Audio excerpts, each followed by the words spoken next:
12월 15일자 뉴시스 경제 기사를 살펴보겠습니다. 둔촌주공 당첨 최저가점 20점 그쳐 저가점자 당첨 수두룩에 대한 기사인데요. 단군 이래 최대 재건축 단지로 관심을 모았던 둔촌동에 올림픽 다크포레온이 드디어 우여곡절 끝에 분양을 했습니다. 하지만 차갑게 식어버린 부동산 시장 심리에 흥행에 실패했는데요. 오늘은 둔촌주공의 분양 성적에 대해 알아보겠습니다. 둔촌주공은 지난 5일에서 8일 사이 진행한 1, 2순위 청약에서 총 3,695가구 모집에 2153명이 지원하여 평균 5.45대 1의 경쟁률을 기록했습니다. 이는 당초 강남 4구에 나온 12,032가구 규모의 대단지 청약이라는 점에서 청약 통장 10만 개가 나올 것이라는 전망까지 나왔던 것에 비하면 기대 이하의 초라한 성적입니다. 지난 15일 청약 당첨 가점이 나왔습니다. 청약 경쟁률이 낮다 보니 당첨 점수도 기존보다 많이 낮아 84점 만점에 청약 가점이 20점에 불과한 사람도 당첨이 되었습니다. 청약 가점은 84점 만점으로 무주택 기간 32점, 부양가족 수 35점, 청약 통장 가입 기간 17점을 따져 점수를 계산합니다. 20점은 부양가족이 없는 1인 가구가 무주택 기간 4년 이상에서 5년 이상을 유지하고 청약 통장 가입 기간이 3년 이상에서 4년 미만을 만족했을 때 얻는 점수인데요. 다시 말해 미혼인 30대 초중반 무주택자도 당첨됐다는 얘기입니다. 기사를 보면 청약 당첨 최저가점은 20점으로 전용 49제곱미터 주택형에서 나왔으며 59제곱미터의 최저가점은 46에서 62점으로 가장 높은 수준이라고 합니다. 15일 한국부동산원 청약홈에 따르면 16개 주택형 중 당첨 최고가점도 77점으로 59제곱미터 주택형에서 나왔는데요. 이는 일반 분양으로 풀리는 물량 중 분양가가 12억 원을 넘지 않아 중도금 대출이 가능한 주택형 가운데 면적이 가장 크면서 포베이 판상형 설계가 적용돼 수요자들이 몰린 것으로 풀이됩니다. 16개 주택형 중 당첨 최저가점이 가장 높은 주택형은 84제곱미터 로 64점이었으며 세대 간 간격이 가까워 이웃집 주방뷰 논란이 일었던 59제곱미터 C형과 84제곱미터 E형은 최저가점이 각각 46점과 35점으로 같은 평형대 주택 중 경쟁률이 가장 낮았습니다. 역시 이웃집과 근접한 뷰는 선호도가 떨어졌습니다. 그렇다면 둔촌주공 흥행 실패의 원인은 무엇일까요?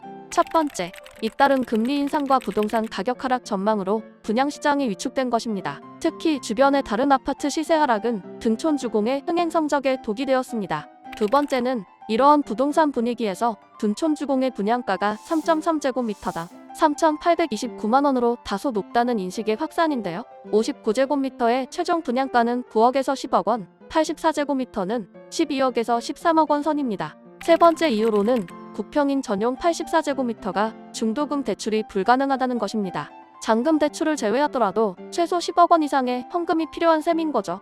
반면 2022년도 12월 1일부터 대출 규제 완화로 15억 초과 주택도 LTV 50%까지 대출이 나오는데요. 둔촌주공은 전용 84제곱미터는 중도금 대출이 불가하여 청약을 했을 때 내 현금 자본을 더 많이 충당해야 되는 겁니다. 네 번째, 분양가 상한제를 적용받은 단지로 2년간은 실거주를 해야 하고 8년간 소유해야 한다는 점은 부담일 수밖에 없습니다. 마지막으로 자녀 계획을 갖고 있는 신혼부부, 여러 세대가 모여 사는 대가족, 자녀가 많아 넓은 면적이 필요한 다자녀 가구에게 주어지는 특공 물량이 모두 소형 평수만 배정된 점도 청약률 부진의 요인으로 제기됐습니다. 이렇기에 시장의 눈은 계약률에 쏠리고 있습니다. 분양업계에서는 청약 당첨자 중 얼마나 계약으로 이어질지 주목하고 있는데요. 상대적으로 가점이 낮은 수요자들에게 기회가 돌아간 가운데 높은 고분양가, 고금리, 집값 하락 우려가 커지며 계약 포기로 이어질 가능성이 있어서입니다. 과거 집값 상승기에는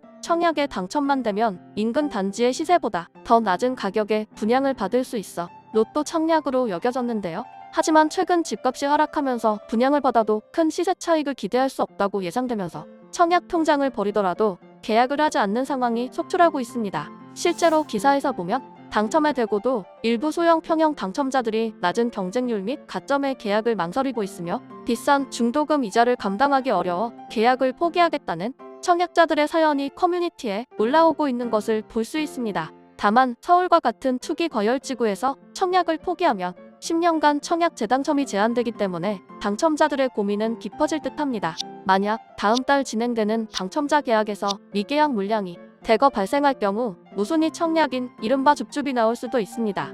그렇다면 무순위 청약이 나오면 어떻게 될까요? 우선 청약 통장이나 예치금이 필요하지 않습니다. 또한 기존에는 해당 지역에 거주하는 무주택자만 신청이 가능했다면 2023년 1월부터 무순위 청약의 거주지 요건이 폐지되어 어디에서 살든 청약이 가능하게 되었습니다.